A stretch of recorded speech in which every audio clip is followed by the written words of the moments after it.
বিরুদ্ধে আদালতের নির্দেশে পুলিশ মামলা দায়ের করে তদন্ত শুরু করেছে সিউড়ি থানার পুলিশ। কি বলবেন? চাকরি চুরি। দেখুন, এটা বিষয় হচ্ছে চাকরির ব্যাপার।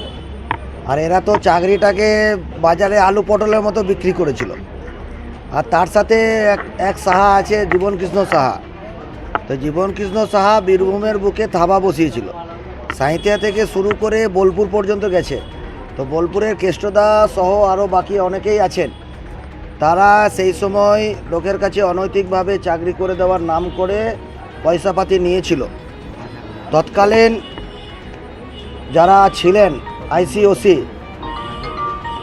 তারা কিন্তু এই মামলা নিতে চায়নি, এখনও নিতে চায়নি। তো সেই লোক কোর্টের মাধ্যম দিয়ে সেই মামলা রুজু করিয়েছে।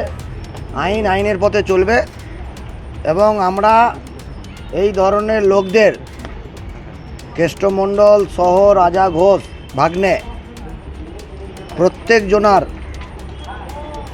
একদম কঠোরতম শাস্তি হোক এবং আইনের শাসন রাজ্যে প্রতিষ্ঠা হয়েছে। আইনের প্রতি মানুষের ভরসা বেড়েছে, আগামী দিনে আরও বাড়বে।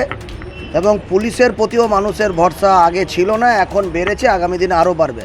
আমরা আশাবাদী, নিশ্চিত কেষ্টমণ্ডল সহ এই ধরনের যাদের নামে কমপ্লেন হয়েছে তাদের নিশ্চিত সাজা হবে। বলছি, যে অভিযোগকারী তার বক্তব্য হচ্ছে কেষ্টমণ্ডল এখন ভালো তৃণমূলে, পুলিশ কি এত কোনো পদক্ষেপ নেবে? না, তৃণমূলের আবার ভালো আর খারাপ আছে নাকি? তৃণমূল মানে তৃণমূল। তারা এতদিন 15 বছর ধরে অনৈতিক কাজ করেছেন, কাটমানি সিন্ডিকেট, গুন্ডারাজ, জমি কেলেঙ্কারি, জবরদখল। তৃণমূলে আবার ভালো খারাপ আছে নাকি? তৃণমূল মানে তৃণমূল।